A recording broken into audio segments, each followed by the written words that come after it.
All about conditionals. In our part 1 and part 2 we have discussed basic foundation of conditional sentences, active voice, passive voice, uses of different models in conditional sentences.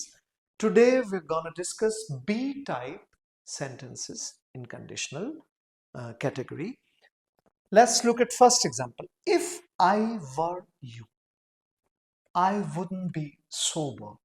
अगर मैं तुम्हारी जगह हूं तो मैं इतना sober नहीं होऊंगा. This is imaginative future. It's an unreal conditional type to in future.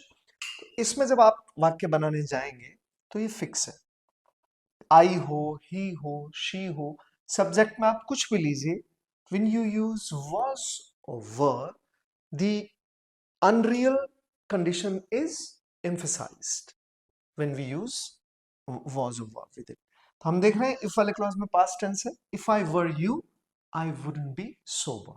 If I were the prime minister, अगर मैं प्रधानमंत्री हूं, I would do away with corruption. तो मैं करप्शन को दूर कर दूंगा. ये भी अनरियल फ्यूचर से रिलेटेड है. Let's look at example number 2 जो पास्ट से रिलेटेड है.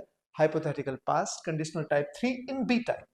Had I been you, अगर मैं तुम्हारी जगह होता पास्ट में, I wouldn't have been sober, तो मैं इतना सोबर नहीं होता. तो ये पास्ट का है इसलिए हमने इफ वाले क्लॉज में लिया had, और चूंकि बी टाइप है तो बी की थर्ड फॉर्म बीन, और ये आ गया आपका subject complement. Had I been you, अगर मैं तुम्हारी जगह होता, I wouldn't have been sober, तो मैं सोबर नहीं होता, मैं कुछ ना कुछ गलत करता. If I were to go, अगर मुझे जाना हो, I would take train, तो मैं ट्रेन लेना पसंद करूं. यहां हम लोग would rather भी यूज कर सकते हैं. I would rather take train. अगर मुझे जाना होगा या जाना हो, जो कि नहीं है ऐसा, इस unreal future, I would rather take train, तो मैं ट्रेन से जाना ज्यादा पसंद करूंगा. बी टाइप के सेंटेंसेस में हमें पैसिव वॉइस की आवश्यकता नहीं होती है. Again, we may use different models to show variety of meanings. For example, if I were you, अगर मैं तुम्हारी जगह हूं, I wouldn't be sober को हम कह सकते हैं I might perhaps not be sober. शायद मैं उतना सोबर नहीं हो सकता. I couldn't be sober, तो मैं सोबर नहीं हो सकता, could का यूज करेंगे. इसमें आइए, had I been you, I wouldn't have been sober, I couldn't have been sober, और I might not have been sober.